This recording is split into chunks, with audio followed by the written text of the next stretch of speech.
Hello and welcome back to Earth911's Sustainability in Your Ear. I'm Mitch Ratcliffe, your host, and it's time for another innovator interview in which we talk with the people and organizations taking action to end the climate crisis. And obviously, there are a lot of different actions that we need to take. Today, we're going to talk about the future of the supply chain for food and how it can be more regional and sustainable. Shoppers are shifting some of their purchasing to foods grown nearer to home and are abandoning traditional packaging for environmentally responsible alternatives. Our guest today, Stephanie Hughes, recently launched Raw Bulk Foods Online, an Australian source of zero waste foods delivered from the farm to the customer's door. As Stephanie puts it, we exist to clean up the planet by delivering your everyday pantry items direct from Aussie farms to your door, minus all the junk. It's a great idea to get rid of all the junk, and it's a good idea to buy foods locally because the carbon footprint associated with that is much lower. Now, while this is not a sustainable choice for U.S. shoppers because shipping food overseas would erase any environmental benefits, Raw Bulk Foods Online is another model for regional approaches to augmenting our food supply. Stephanie's team spent a year developing the production and packaging processes they use, which includes a refill program that eliminates single-use waste before they funded their launch on Kicktarter just a couple of months ago. Raw Bulk Foods Online raised $43,550 in backing, and they only needed $7,335 to start shipping food this coming June. So this is a startup with some momentum, and we wanted to learn more. You can explore what Raw Bulk Foods Online offers at Raw Bulk Foods Online, all one word, no spaces, no dashes, rawbulkfoodsonline.com. Welcome to the show, Stephanie. How are you today? I'm great. How are you? Thank you for having me. Well, it's great to have you here. It was interesting. We've exchanged some mail about your project, and I watched the Kickstarter campaign roll out, and you did great. Let me ask this kind of general question first. Why is a regional solution to bulk food the right scope for a business to be more environmentally responsible? Yeah, I suppose bulk food stores over the years I'm not 100% sure about the US, but have started to get some momentum in the fact of single-use plastic. And I think it comes from the concept of actually if we can buy in bulk rather than a lot of single-use tiny packets that are, used for seconds and thrown away, right, then it eliminates obviously the single-use plastic waste. So I suppose that's where the idea of raw bulk food started, is actually if we could take this concept but put it online for access to everybody, and they didn't need to live near a store, then it would mean that obviously it's going to cut down on all of that single-use plastic waste. So I suppose that's where it started to come from, is that idea of saying, actually, if we can take bulk food stores and make it accessible to everybody within the country that we live to, no matter what their location is, without having to live near a store, then it's going to have a massive impact. But I think that the actual solution to zero waste is far bigger than actually just a bulk food store. And I think that that's something that we uncovered as we started to look at this concept and say, actually, it's not just about bulk food buying, so much more than that. It's all about changing the whole supply chain. So I would probably say that bulk food store is so much, if I'm making sense, there's so much more to it than actually just bulk food buying, I think. And I think that that's what we have really done, is not just be a bulk food store. That the concept kind of existed over the years, but actually changing the whole supply chain as well, of what do we source from the farm right to when it ends with the consumer. What does that whole supply chain look like?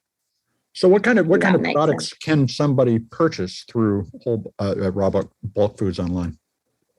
Your everyday items, so your every dried good that you can think of, basically. So we took the top 80% of what people buy, so like your rices, your spices, your pastas, your mueslis, anything like that. Basically anything that's not fresh produce, but your dried produce, that is what we stock. We've got just over 260 products that we stock. So going to the question about what's sufficiently local to be environmentally responsible, what do you think the maximum distance this kind of dry goods should be shipped to prevent unnecessary emissions and waste? Yeah, it's an interesting question, that one, because I don't think there's a really a right answer to that, and I don't think I'd be in a position to answer that either, to say like it would be X amount of, you guys think working miles, but X amount of miles or X amount of kilometers that it should travel. However, I do think that, just from a common sense perspective, that if we have something that's being grown on our doorsteps, or for example rice, then it surely makes more sense for human health and environmental health to eat as local as possible. And I think that that's one of the things that I found when I started to say, actually, what do we grow here on our doorstep, rather than what are we importing? And the statistics scary. I mean, we was exporting more rice than we was exporting more rice than we actually consume. And that was a question I had to ask myself: why are we exporting more than we consume? Because we've got enough rice here to feed our own people in this country, but we're actually exporting all of this, and then we're buying it back at a cheaper rate from a different country, which was actually a lower quality rice. So yeah, in answer to your question, I don't think there's an actual number that I could put onto that. What do I think the maximum is? But just from a common sense perspective, we know that if we're going to take rice, for example, thousands of k's around the world before it lands on our plate, and repackage that, 4, 5, 6 times, which is what's happening, then the environmental effect of that is just astronomical. So when you think about the mix of fresh produce and other foods that one purchases, some of which can come from local sources too, and the dry goods, how do you suggest shoppers supplement their local fresh purchases with raw bulk foods in order to, particularly to avoid food waste? What's the right way to think about creating your own regional diet? Yeah, definitely. Well, I think fresh produce is fundamental, and that makes up a huge amount of your diet. But I think pantry staples, well, we know actually, not just think, we've seen from the starts, pantry staples have been a big part of our diet for hundreds, thousands of years. So, even if we just look for, homemade bread, for example, it's made with flour and salt, two of the items that we stock. So I suppose it's like any meal. It's about making a balanced diet. And, if we're going to make a pasta dish, for example, don't make a pasta dish that's in a packet that's pre-made in a shop. Get the pasta from us that is fresh, because yeah, it is a dried good, but it's not being sprayed or preserved with, harsh chemicals or any chemicals in that fact to make it last. Get the pasta from us and supplement them with your fresh herbs, maybe some coriander and some fresh vegetables in it, and make your own tomato sauce rather than buying it out of a jar with some fresh local tomatoes when they're in season. And I always say to all of our community that we're growing that, check out your local farmers markets. We've been doing our shopping at farmers markets for years on end. So yeah, sorry, in answer to your question, I wouldn't say that there's a ratio, but I think that if we make any balanced diet, and if we balance a plate, there is always staples present, some form of dried goods, even if it's just the spices, for example, in a vegetable dish that have come from the pantry. Now, one of the interesting elements of your offering is you provide a set of glass jars. They're very attractive, and they come filled with dry goods. And then you have a resealable bag that customers return to get refills to refill the jars. Can you tell us about the sequence of purchasing? Do you always have to start with the jars, or could you just order the refillable bag to begin with? No, you can just do the refillable bag. So even on our Kicktarter campaign, one of the options was just a refill shop, because we do appreciate that over the years, people have, collected jars for years. There's a lot of jars where people buy goods. I mean, I've done it myself. You wash it and you keep the jar to eliminate waste. So yeah, if you already have a pantry that, you've got well stocked with your jars, you can just start from basically just buying your pasta within the refillable bags or your muesli, whatever it is. But funny story about the refill bags. When we actually started this, probably just short of 12 months ago, we actually started with plant-based bags to start with. And in our testing phase, we were shipping all over Australia to rural locations where we said, well, Australia is vast, a bit like America, it's huge. So are we going to be able to get the ingredients to these places? Sure. And the ingredients turned up absolutely great. But what we realised is the strong flavours. So say, for example, you had curry powder in these plant-based bags and against muesli, for example, there was permanent in the plant-based bags onto like your muesli or pasta. So I think I shipped to a friend, which is 4 hours away in Australia. And she had made a bowl of her cereal in the morning and it tasted of curry. So that's just one of the things of what led us to the refillable bags the way that they are, because we had to trial 3 different kind of bags just to see which one would be the best one to be able to keep the produce as in good quality as possible and the flavours intact, I suppose. So the bag you settled on, what's it made of, and is it recyclable once you have worn it out? Yeah, so our bags are actually made from recycled bottles and 20% ocean trash plastic. Okay. So it's reusing the plastic that's in the system.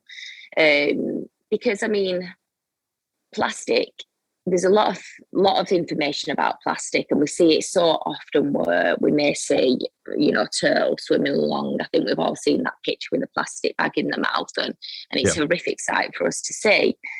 I mean, plastic genuinely isn't a terrible material. It's just being used very incorrectly, in my view.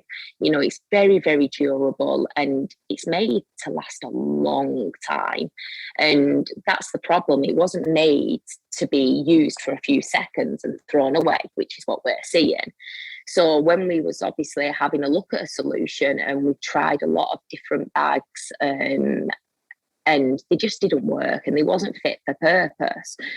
That's how we come to this solution of saying, actually, let's use the plastic that's already in the system, that already exists today, and pull plastic out of the ocean to reuse as well.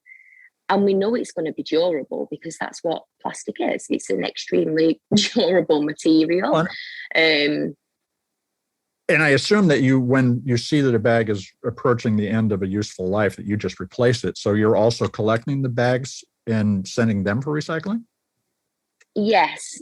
Well, we'll collect them and try and reuse them. So we'll collect them at the end of it and then try and reuse that plastic. I mean, we don't anticipate that being, every year or so. We anticipate that being a long time because, again, what we say, it's a very durable material. They last for 500 plus years without breaking down plastic. So it's not a material that we see that's going to have a really short life expectancy. But I mean, I'm not going to pretend that that's not going to happen, because there's going to be points where bags do get worn, but we're going to have our hands on them at that point, because they will be sent back to us to then say, actually, let's send these to the factory that we work with and reuse these to create new bags again. So the actual material just keeps getting reused over and over again. Well, and I think that's one of the advantages of this kind of program, is that you do essentially take ownership of the materials that you're using to ship the food to the customer. Where does the refill process take place? Is it on a farm, as I said at the beginning?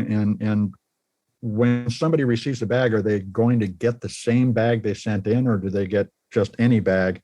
Which raises some health concerns for some people. So sorry to ask so many questions at one shot, but that I think is the kind of question that our listeners are most interested in.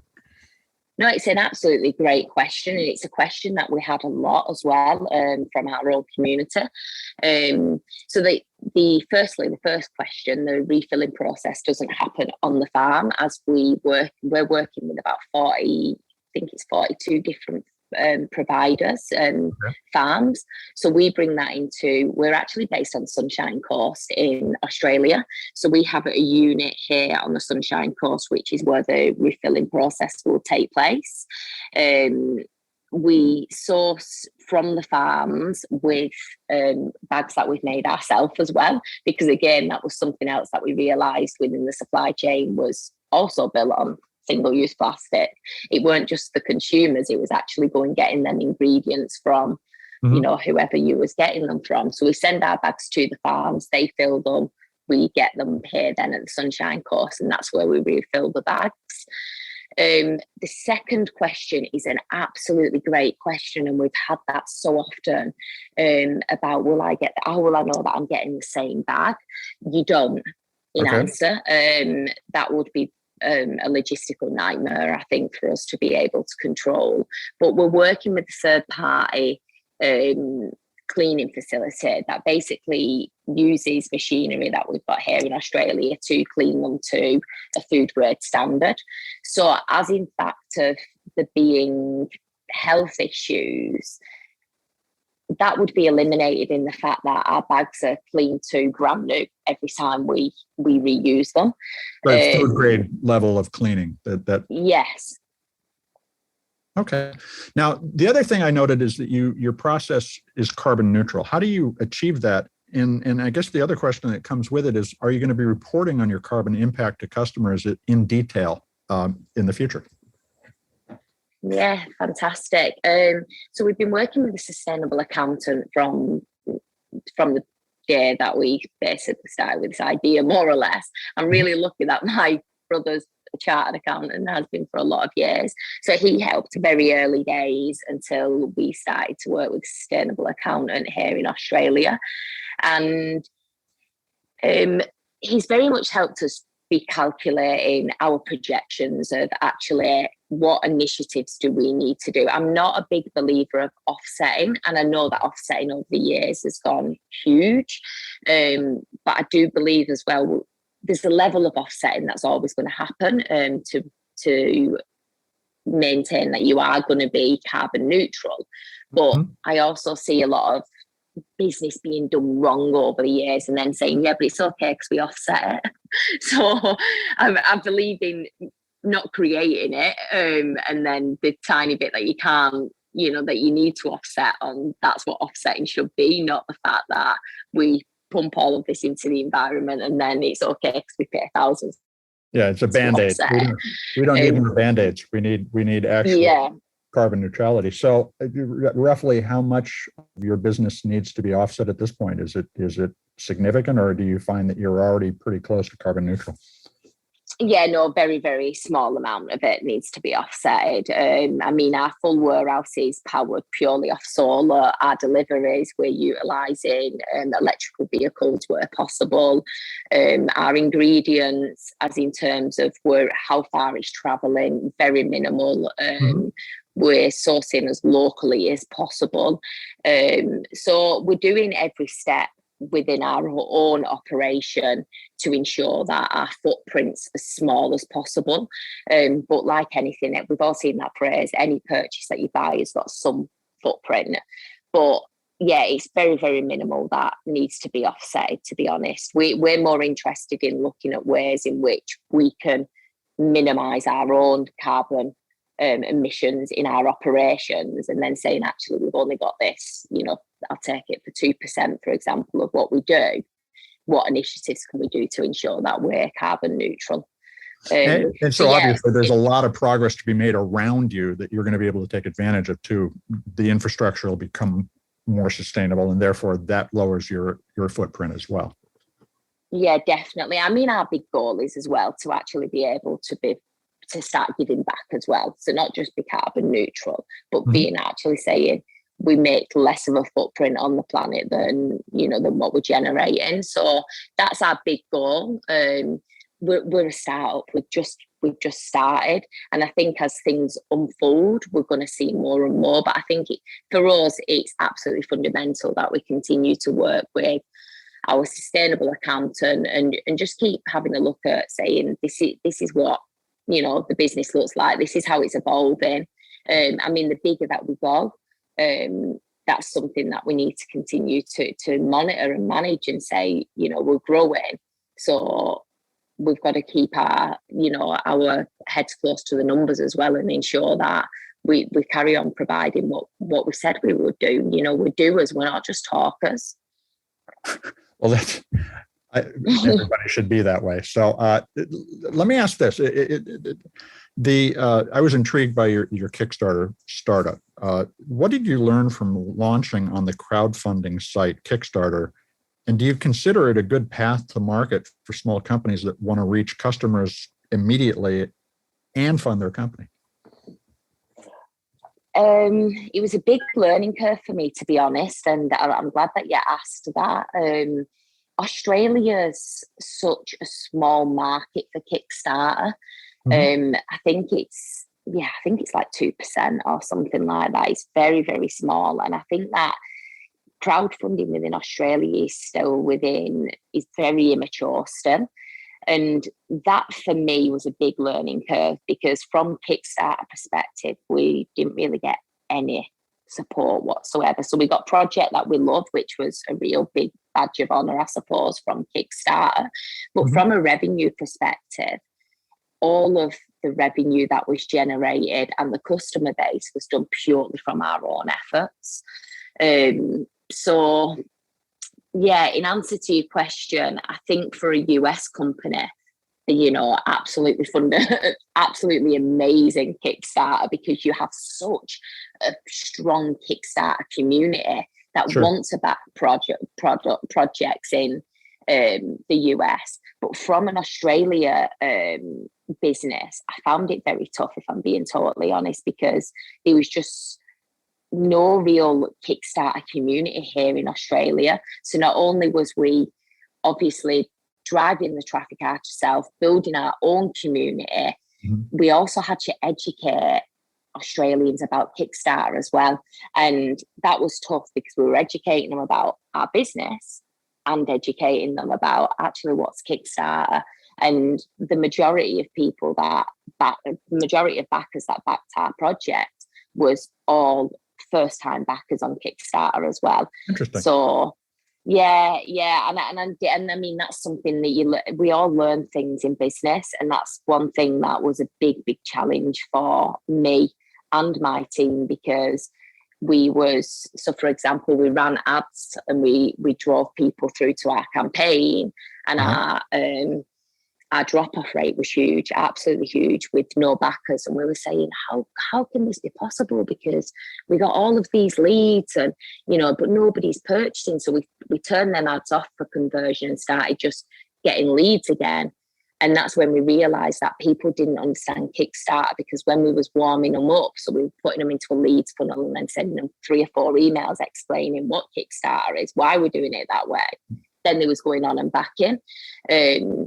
But we got very, very, very minimal support from Kickstarter, and we got hardly any backers through Kickstarter community, because we just don't have it here in Australia. So in some sense, Kickstarter just became a transaction mechanism and nothing more. You had to do all the work. Yeah, completely, which is really hard, really frustrating for a new business. But when I did all my research around what is the best crowdfunding platform here in Australia, Kickstarter is the top one. So I just think that we just are probably, Australia with a lot of things, sorry, Australian people, because I might offend somebody, but we are a little bit behind the rest of the world with a lot of things. So I do just think that maybe crowdfunding just hasn't got to the stage where it's got to in the UK or the US, for example. I think it will do, but I do think that we're probably 5 years behind the US and the UK in terms of using crowdfunding platforms. But nevertheless, you raised more than 5 times as much as you needed. You also, and you did that by doing a lot of surveying and understanding consumer preferences before you launched the campaign. How did you do that research and create the messaging that you used to achieve that outcome? Yeah. Well, Facebook is the best tool that there is for advertising, collecting surveys, leads. So that's what we did. So we did a lot of local surveying in my local area on the Sunshine Coast. But we used Facebook to do surveys through ads as well. And it was very, very simple questions that we asked around, what people felt about single-use plastic. If there was a better solution, would they use it? How did they feel? Where did they feel the most amount of waste come from within their life? And it was just very simple questions, just to understand if there was a market, because everybody's got the next best idea, hey? So we did that right at the beginning of saying, is there a market? Because we can feel passionately about saving the environment, but we need an army of people, and we need thousands of people doing a little bit if we're going to make this change. So we did that right at the beginning to understand that was people aware, or did they just live in this bubble where actually single-use plastic had just become such the norm, nobody even realised. And if there was a better solution, would people be open to it? So we did that right at the beginning, and then we understood actually it was overwhelming. 93% of people, I think, from the top of my head, said that if there was a better solution, they would opt for it. There was an overwhelming sense of feeling that people didn't have the options. And for us, we was at that position saying, well, surely if we can give people that option, then they're going to opt for it, because people are aware of it and people do want to make change, but they don't feel that they have the capacity to do that. Well, and it's certainly the people who are listening to the show right now are in that camp and are looking for these kinds of solutions all the time. You start shipping food on June 3rd of this year. Did the big outcome on Kickstarter surprise you, and are you ready for that additional demand? Or how's the launch going to go? Yeah, I would be lying if I didn't expect it to be big. I set up the business to be a real player in the market. I wanted to contend with the major supermarkets. And I remember when I said that right at the beginning, people laughed at me. Said, "Oh, Steph, just start with a little small business." I'm like, no. If we're going to do this, we really need to make a big impact. So the business has always been set up to be able to deal with high demand, right from the beginning, from day one. That is what I set out to do. So the demand, I personally thought we would do more on Kickstarter than what we actually did. And that was just a secret little feeling for me. But like I said, what we're seeing is that there was a lot of the community that joined us. I mean, I think we ended with 13,500 leads, I think we're on as of today.